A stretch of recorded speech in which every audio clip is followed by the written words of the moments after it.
Welcome to In the Gym. I'm your host, Mike Petrella. Today, we're going to have a roundtable discussion with some of my favorite people in the fitness industry. We have Mike Perilli from Mike Perilli Personal Training, Jeff Casebolt. He is a professor of biomechanics at West Texas A&M and co-owner of Dynavec. Erik Mckay, who is the owner and head trainer at No Bull Strength and Performance, and Dawson, who is the regional sales manager for Rogers Athletics. Thank you for being on the show, guys. Thank you. Thanks. We're going to start with a very general question. Actually, I want you to answer this first, Mike. We all believe in resistance training, and we know that it has numerous benefits, but what do you feel is the most beneficial aspect of someone getting into a strength and conditioning program? I think one of the biggest aspects or benefits is just the overall quality of life and how it improves with strength training. Like we all have, like my personal experience, I have clients coming in and they'll lose body fat or they'll get stronger, but they leave here feeling better. They leave here more energized, they're able to do more in their day and be more successful in life. I think that's a big aspect that not a lot of people think about when they start strength training. Right, so you're getting people in, like you said, they're feeling better, they're getting stronger. I'm going to go to you next, Jeff. You were a competitive athlete, and obviously resistance training was big for you. How did it change your quality of life, and how did it change your body? Well, in the inception, I was tall and lanky, and so it was all about hypertrophy and trying to put on size. And then I realized that that wasn't going to happen. No matter how hard I worked. And then I got. And what do you mean by that? Because that might be a foreign concept to some of the people that are watching. Long-limbed and lanky, and muscle mass was not something that came easy, and it was a lot of effort. And shortly thereafter, I found Olympic style lifting, got real fascinated with it, wrote my master's thesis on it, and so kind of ran that gamut. And then as I've gotten older and I realized friends of mine, myself, breaking down, I got into more of the medical aspect of it, or the health side of strength training, and looking at how that preserves quality of life. Right. So Erik, on the health side of things, because I think that's one of the things that we talk about a lot, even when we're not doing a TV show, when we're just discussing fitness amongst ourselves. How do you feel that this is impacting the general population getting into strength training? I think it's huge. I mean, it's kind of been talked about already with that quality of life, just waking up, as you get older, those daily aches and pains and things that you believe you have to live with because you're getting older. Nah, it just comes with age, sore this, creaky that. It doesn't have to. As we age, we lose muscle if we're not doing something to keep it and build upon it. So every day we live, we're getting weaker unless we're getting stronger. Right, and that's actually something I say with my clients. The body's never the same. We're getting weaker or we're getting stronger, so with just a little bit of effort, a little bit of intensity, we can move in the right direction as opposed to moving in the wrong direction. Brian, how has it affected you? I mean, you are 100% in the fitness industry, competitive bodybuilder, working for a great company that builds exercise equipment. You're going to some of the biggest, best gyms anywhere in North America. What has it done for you? I love seeing the fact that we are providing tools to make athletes the best at what they do. You already have a very limited time frame as a student athlete, especially, that you can get the job done, so why not do it in an efficient manner with tools that are going to get you there quicker? But I think one thing we haven't really talked about would be the nutrition side of things. Mm-hmm. If you're going to put all that time and effort into working out and being in the gym, I think it takes you to another mindset when it comes to nutrition, which is obviously a big piece of the puzzle here. Yep. So Mike, you work with all kinds of people in the population, and obviously a lot of people are coming to you, and weight loss is one of the major things. Now, we know the benefits of strength training. We know that it's important. But when people come to you asking for nutrition advice, now we're not registered dietitians, and I want to make sure that the audience is aware of that, but obviously people are coming to you for guidance. How important is that nutrition aspect to their overall results? Well, it definitely goes hand in hand with strength training, and I almost say more important than the strength training. I always say you don't want to be digging a hole and then filling it right back up. And what I mean by that is going to the gym, putting in the work, getting stronger, but then not having nutrition up to that point, and you're basically just going to be moving up and down or staying the same and not really progressing anywhere. Right. I know that I've seen some people that they want to lose weight, so they have to, eat X number of calories, and the actual post-workout shake or the post-workout meal that they have consumed is greatly more calories than what they would have burned in the gym. And Right. there's just no possible way that they could exercise enough to see any sort of visible results in terms of loss of body fat. Well, that's just it. A lot of people, they're just unaware of what food actually is and what it's comprised of. So they think, oh, I'm having a healthy meal, but it's actually almost the opposite sometimes. So I think just bringing up education of nutrition to a lot of clients is really important. Right. Now, Brian, I'm going to come back to you for about 2 seconds, and I'll get to you in a second, Erik. You did the competitive bodybuilding, so you've been as lean can be. But it's also a case of what Mike said. You can eat a lot of very good food that's nourishing for you, and when you're in a calorie deficit, you almost have to do it out of necessity for your overall energy. Absolutely.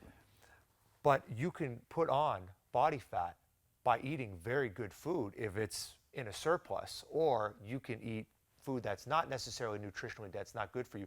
But if you're in that deficit, you'll probably still lose body fat. You might not be healthy, but you can still lose body fat. Sure, and it's going to affect the how well your workouts go as well.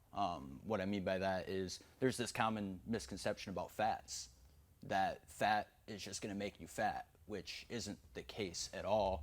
Fats you need to cushion your joints, to give you the energy. If you're not eating a surplus of fats, if you think about eating a lot of fat, you're not going to hold on to that fat. Your body's going to burn that before it burns the reserve, which is what adipose tissue is or fat is, and that's usually caused by eating too many carbs. Right. And I don't think the general public understands that. Right. Right.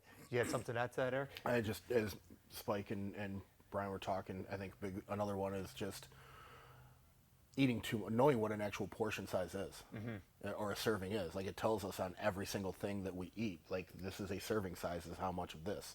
But we do our serving size from what it looks like how hungry we are, rather than that. And it's been a big thing with some of my clients, is like, look at what an actual serving size is and measure it out a little bit and see, and then try and stick to that. And before you go on and eat something else, like, eat an actual servings and then see after 15, 20 minutes, how do you feel? Buy a $10 scale at your local grocery store and actually weigh your food out. That's what changed my mindset the most about eating. I like to tell people that everyone, whether they're in the fitness community or not, whether they're training or not, should spend a week counting their calories. They don't have to do it for the rest of their lives, but if they spend a week counting their calories, it's going to give them such a greater appreciation for how much food or how much calories they're actually consuming. And I find it just kind of changes their mental mindset. And the other thing that I find is when people start going to restaurants after they're done, they realize, wow, most people, when they go to a restaurant, they get a big serving size. But to what you were talking about, Erik, that serving on the plate might be 2 or 3 actual servings. And if you eat all of that, you can easily eat more than a day's worth of calories in one meal.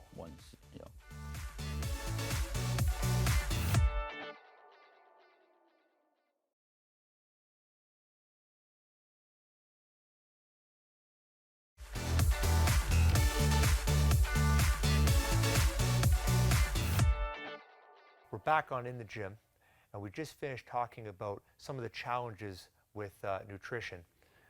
Now, Jeff, I wanted to ask you a little bit about your opinion on it, because your background is in biomechanics. So obviously the exercise and the nutrition go hand in hand. So I just kind of wanted your thoughts on the opinion. Well, my contribution to the discussion was more about, it's been proven through science, through literature, through review, that the diet is more important for transformation. But I have found when you work with a human being, if I try to make exercise changes and nutritional changes simultaneously, it's too overwhelming. So out of the two, I'll choose exercise, get them moving, get them up to speed, and then they'll start to realize that diet needs to start to evolve or change, and then that's when for me, that's when the nutritional education would step in. Right. I was actually told by Gary Jones in a conversation, who made hammer strength equipment, of course, that up to 90% of the population in the US does no form of exercise at all. So even like, maybe even the show is only talking to that 10% who's actually doing something, which I thought was a staggering number. Now, Mike, again, you're in the trenches every day, dealing with clients, personal trainer. When you get somebody coming in day one, are you focusing on just one or the other, or how do you do that? Between strength training and nutrition? Absolutely. Usually with a new client, I'll get them moving, get them started, get them feeling how it's supposed to feel in the gym. Then they usually come to me about nutrition. Okay. They realize how important it is and how hand in hand it's going to be. But the first thing you want to do is get them moving, get them comfortable, Right. and then bring in the nutrition afterwards. Like Jeff said, it's not going to be too much too soon. Right. What are you seeing with your clients, Erik? Without kind of realizing that study and literature out there, a lot of my clients will come in and they realize that they want to start moving and get stronger or whatever. And yeah, within, everyone's kind of on their own journey. So it might be a couple weeks, it might be a couple months. They've stuck with the training and now they're like, I think I need to start eating better. Sometimes they naturally start grazing differently and pulling more of this and less of that. And then it comes up to, well, do you have any resources, or what do you think, and how about this and that? And so then we start talking a little bit more about nutrition, and I point them in the right direction if it's something outside of my knowledge base. Now, I have found that, I've already been at this for a few years now, that I'm actually seeing mobility issues start with people younger and younger. I remember when I first started this business thinking that, it's going to be largely a 50-plus crowd. We do a lot on the rehabilitation end of things, and I'm seeing people now in their 20s that are having mobility issues and pain issues that even 10 years ago I wasn't seeing.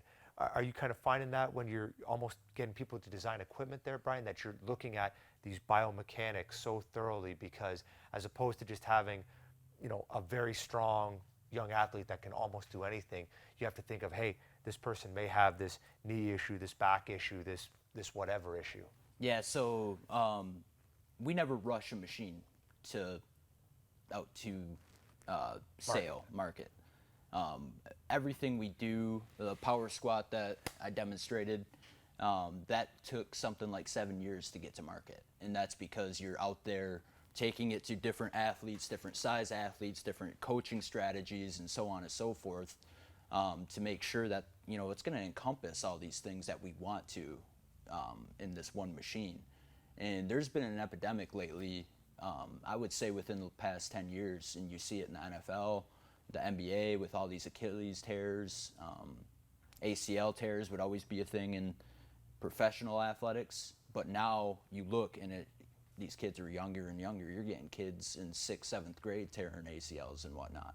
And so absolutely, that gets back to mobility. Yeah. Jeff, you're a resident expert on biomechanics, again, a professor of it. What is your thoughts on mobility in athletes and mobility in the general population, and how biomechanics are playing a role in this? So as Brian was speaking, the first place I went was overhead athletes. So when we look at baseball, softball, swimming, water polo, we're seeing upper cross syndrome. You're seeing the shoulders rounded. You're seeing how those forces are dissipating down the system. You're seeing an influx of Little League elbow. You're seeing an influx of Tommy John surgery exponentially over the last probably decade. You're seeing these numbers, these transformations. You're also seeing that part of the mobility part of it is we're not actually allowing these athletes to recover properly as well, and they're not letting that tissue heal.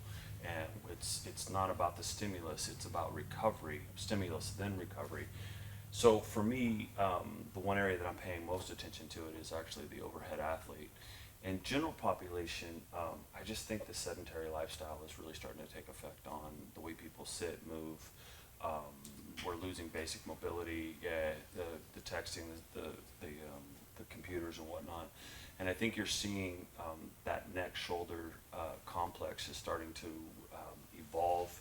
The weight of the head becomes heavier as the head moves forward, and it's starting to affect the posterior chain of how we move in general. And it goes all the way from top down and bottom up, and you're starting to see kind of how these break down and strength is not supporting the system as well as it could. Right. We're going to go to break, but we're going to be back with these great guests in a minute.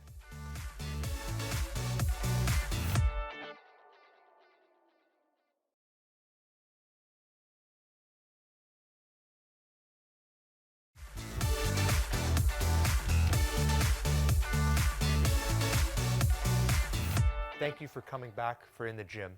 We actually just finished off with a very important topic, which is recovery from exercise, recovery from the actual stimulus of working out. Brian, with your bodybuilding background, perhaps you could elaborate on that. Bodybuilding is where I first fell in love with sleep. When you're in that much of a calorie deficit on a daily basis, you have to sleep basically as much as possible without ruining your life. You have no social life.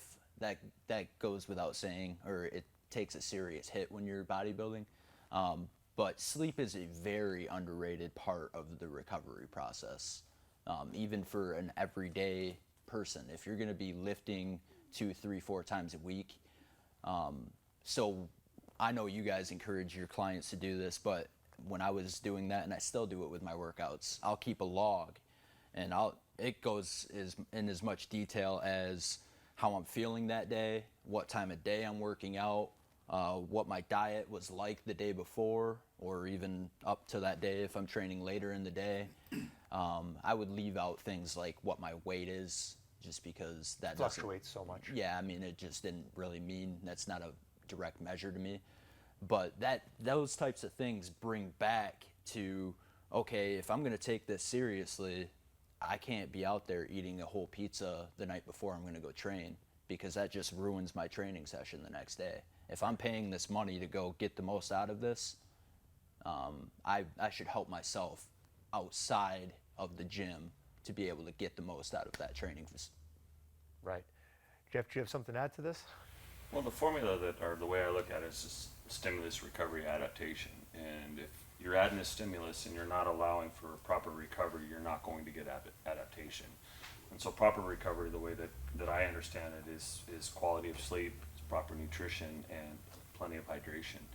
And so what we've seen is, if you take something as simple as sleep, injury rates go up if you're not getting quality rest. And to support this, the NBA started looking at research to help their first and second round draft horses to be more games per season.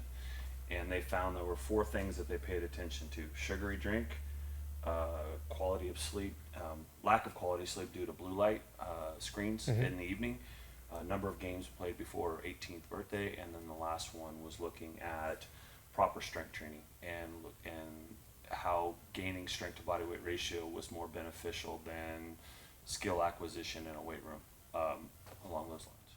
Right. Now, Mike, I know that when you have your clients, you are keeping logs of every workout they do, all the sets and all the reps. What do you feel is the most important reason to do that, and how are you tracking their progress and making sure that they're making progress? Well, that's just it, to see if they're making progress. You get a client in, they perform the workout, they come back, let's say next week, and you do similar exercises, and everything is down. Their weights are down, their reps are down. Well, why? Why did that happen? Then you start talking to them, they find out, oh, I had a bad sleep last night, or I had poor nutrition, and it's all interconnected. But that's why you want to keep those tracking, because then you're kind of working out like this. You don't know what's going on. You're blinded. Right, right. I've always found that the most advanced part of strength training, and I want to get your opinion on this as well, Erik, is that we can look at this as a barometer of our overall health. So what I tell people is, especially, and I have some clients who smoke and I wish they wouldn't, if you had one smoke and you instantly developed an adverse effect or a cancer, no one would smoke. But because it takes so long for that negative repercussion to happen, we kind of keep pushing it down the road. But when we do proper strength training on, a week by week basis, or, for people who train more often, a day or every other day basis, we can realistically see, well, are we getting better? Is what we did the last 24 hours, 48 hours, week, whatever the time is in between, has what we've done been better for our health? Because if it is, we're going to show stronger. We are going to be a better version of ourselves. Yeah, for sure. You know, and that's, I think, the kind of unfortunate thing about society is that, like, let me see it now Yeah. aspect. So trying to help my clients understand that, you know, you didn't get to where you're at overnight, and we're not going to be able to fix it overnight. We got to take some time, and the sleep, the nutrition, you know, minimizing stress. I've been spending the last couple of years a lot of time just helping them breathe.